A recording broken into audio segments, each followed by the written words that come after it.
They're in Cardiff now for the World Unification bout. And Austin, we've got a chance to see these guys in their final public workout yesterday, and they're both looking really, really good. So this is Thursday, just our Friday. Just today. And then, you know, for me, once the weigh-in is done, yeah, we'll wait for that one. We'll just wait for the fight to come. It's going to be a good fight, Tayo. No doubt. I'm just hoping that it lives up to the expectations. A lot of persons believe that this fight can turn things around the heavyweight category. This fight can actually take us a step further to that fight between Anthony Joshua and Deontay Wilder. This fight will also let us know that the heavyweight category is back. I mean, for a long time we were with the welterweight, then the middleweight guys popped up with Canelo and Triple G, and then now the heavyweight category came, and then it has stayed. No more dominance by one guy. Klitschko has been pushed out of the way, forced into retirement, out of the picture, and then we have different persons here and there.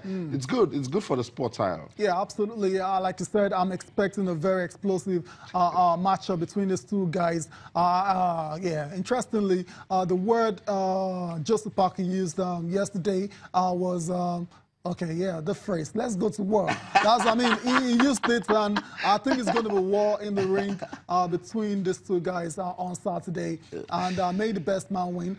Hopefully, they both come out of the fight and with the faculties intact, no permanent damage done. Because these guys go into the ring to entertain us. It's a very dangerous sport. Boxers have lost their lives, you know, on the back of fights. And millions of viewers on television, those that will be at the Principality Stadium in Cardiff, everyone is just waiting for one man to fall. They want one man to fall so that they'll say, that's what they want to see. I mean, bloodthirsty fans. And but no, that's not what boxing is all about. It's big-time entertainment. And I just hope that Joseph Parker will come out there, give us a good fight. Anthony Joshua will live up to the expectations. Those guys are writing on the scorecard, Tayo. We shouldn't also forget them. Lately, they've been giving us reasons to talk. I don't want to call them judges now. I just want them to also do their part. You know, because persons are saying that they actually influence the sport lately. We talked about them when it was Jeff Horn and Manny Pacquiao. We also talked about them when it was Deontay Wilder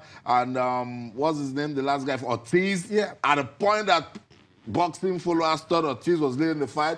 For the guys on the scorecard, it was Deontay Wilder. I get what you're saying. Hopefully, for me, I don't think it's going to go to the judges. I think there's going to be a conclusive ending to this particular fight. AJ, 20 wins, 20 knockouts. So I imagine he wants to make it 21 wins and 21 knockouts. Joseph Parker also carries a lot of power, a lot of speed as well. So I think someone is going to get cut and someone's going to go down. So we might not be needing the judges in this particular fight. The last time AJ, before we move on quickly, the last time AJ faced a champion, was Charles Martins. Remember Charles Martins? And that was such a disappointment. I'm hoping Joseph Parker can be a couple of notches higher than what we saw from Charles Martins a few years ago. Charles Martins barely gave us round two. Barely gave us round two. With all of Charles Martins, my goodness, worst heavyweight champion in the world.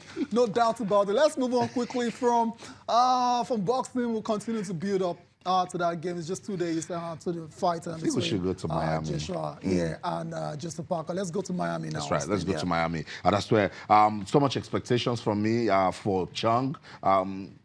You can understand why. From the moment we started talking about him, he's been consistent. But against John Isner, big 7.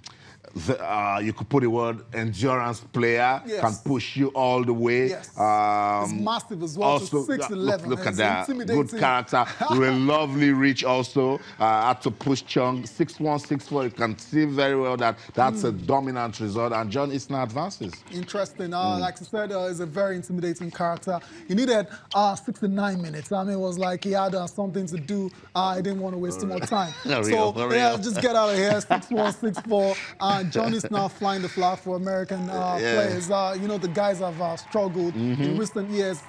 Serena and Sloane Stephens, they've been doing it for the ladies. But for the guys, that's been a bit of a struggle. John Isner, Jack Sock, you know, those guys have been trying their best. So, but it's good to see John Isner advancing and advancing into his 11th Masters 1000 semi-final. And he's going to play, look at him, he's very, very happy. I mean, he's a delighted man.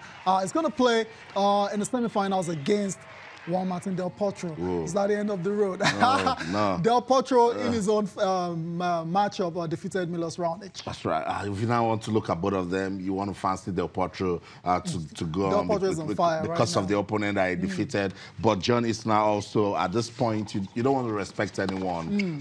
There's just something victory does to you. You look at Chung, that has been very consistent, that has been impressive, and then you push him away. It was just a quick one, say, get out of the way, let me go play Juan Martin Del Potro. Del Potro also, we're not new to him. Yeah, he's on fire. Yeah. We like what we see of him. We love the fact that the wrist are not he's healed now. This time around. So if he's beating, we understand because he lost squarely. But it's going to be a good one. At this point, you can't come out and say Juan Martin Del Potro. Yeah, it's very, very difficult to call. I'm just going by the fact that 15 wins in a row now for Juan Martin Del Potro. Was a very, very tough game against Milos Raonic in this particular game. He needed 2 hours and 52 minutes to defeat Milos Raonic 5-7, 7-6, and 7-6. And that's how I was able to get into the semifinals. But like I said, Del Potro has a lot going for him right now. And that's the confirmation of the results we talked about. And for me, I think Del Potro will go on to win a Sunshine Double. Remember, I won Indian Wells.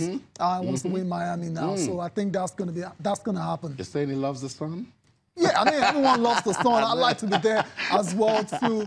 Let's go on a break now. Let's go on a break now. A quick one. When we come back, we'll continue to, more updates from the Australian ball tampering scandal.